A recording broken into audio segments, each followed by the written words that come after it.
আসসালামু আলাইকুম। Dream cooking থিয়েটারের কলিজা ঠান্ডা করার রেসিপিতে সবাইকে স্বাগত জানাচ্ছি। এই প্রচণ্ড গরমে আপনাদের সাথে আমি একটি রিফ্রেশিং সামার ড্রিঙ্কসের রেসিপি শেয়ার করেছি। খুবই অল্প কিছু উপকরণ দিয়ে এই প্রচণ্ড গরমে এমন একটা ড্রিঙ্কস আপনারা বাড়িতে সহজেই তৈরি করে নিতে পারবেন। চলুন তাহলে দেখে নিই। প্রথমে আমি একটা মালটা নিয়ে নিয়েছি। এখন মালটাটাকে দুভাগে ভাগ করে মালটার জুসটা বের করে নিচ্ছি।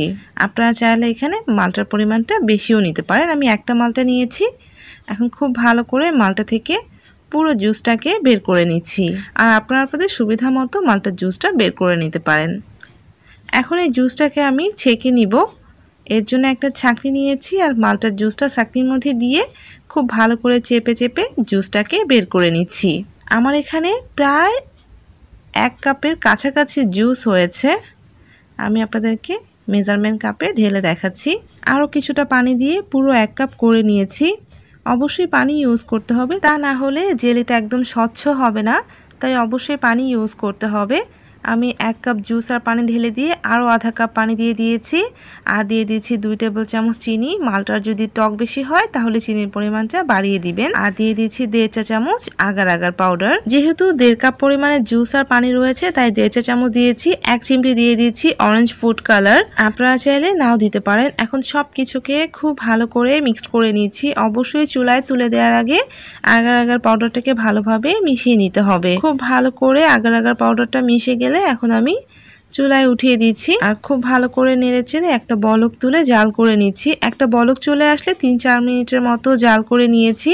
বলক আসার পরে 3-4 মিনিট জাল করে নিলেই হয়ে যাবে। আমি এখন চুলা থেকে নামিয়ে একটা ডিশের মধ্যে সেট করে নিচ্ছি। তার আগে আমি একটু ছাঁকনি দিয়ে ছেঁকে নিয়েছি আর একটু ভালো করে স্প্যাচুলা দিয়ে নেড়ে দিয়েছি। আপনারা চাইলে ছাঁকনি দিয়ে নাও ছাঁকতে পারেন।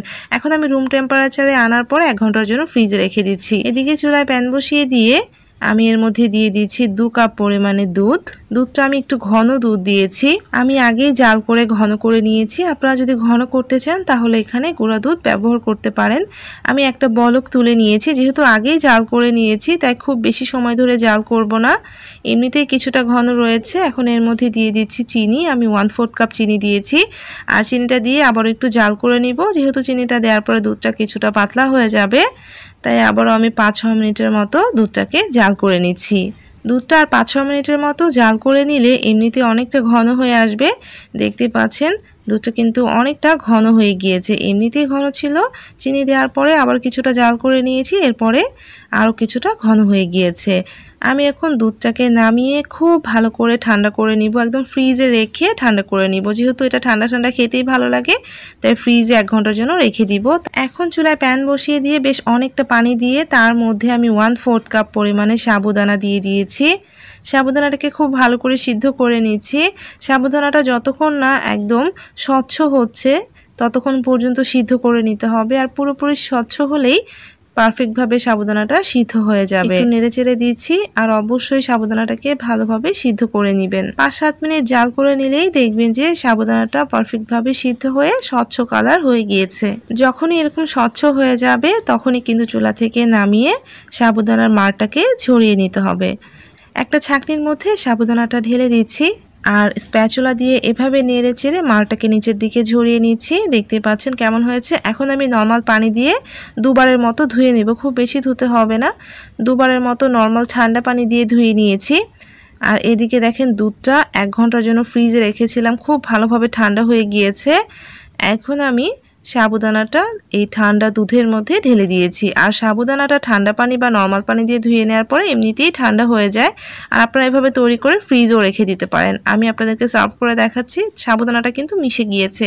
এদিকে দেখেন 1 ঘন্টা পরে আমি ফ্রিজ থেকে অরেঞ্জের জেলিটা বের করে নিয়ে এসেছি। খুব ভালোভাবে সেট হয়ে গিয়েছে। এখন আমি একদম ছোট ছোট টুকরো করে কেটে নিব। কোনোভাবেই এই জেলিটাকে আমি বড় করে কেটে নিব না। আর কেন ছোট ছোট করে কেটে নিচ্ছি সেটা আপনাদেরকে পরে বলে দিচ্ছি। আর দেখতে পাচ্ছেন জেলিটা কত ভালোভাবে সেট হয়েছে আর কতটা ছোট ছোট করেছি নিশ্চয়ই দেখতে পাচ্ছেন। ঠিক এরকম ছোট ছোট করে জেলিটাকে কেটে নেবেন। হয়ে গিয়েছে, সম্পূর্ণ জেলি আমি কেটে নিয়েছি। এখন অরেঞ্জ জেলিটা সম্পূর্ণ আমি সাবুদানার দুধের মধ্যে ঢেলে দিয়েছি। একটু নেড়েচেড়ে মিক্সড করে নিচ্ছি। এখানে আর মিক্সড করতে হবে না খুব ভালো করে, এমনি তো এগুলো খুব ভালোভাবে মিশে যাচ্ছে হয়ে গিয়েছে। আপনারা যদি আবারও ফ্রিজে রেখে ঠান্ডা করে খেতে চান তাহলে আপনারা আবারও আধা ঘন্টার জন্য ফ্রিজে রেখে দিতে পারেন। আমি এখন একটা গ্লাসে সার্ভ করে নিচ্ছি। আমি জেলি দিয়ে যত ধরনের এই সাবুদানার ডেজার্ট বা ড্রিঙ্কস খেয়েছি, আমার কাছে অরেঞ্জ জেলির এই ড্রিঙ্কসটা খেতে অনেক বেশি ভালো লাগে।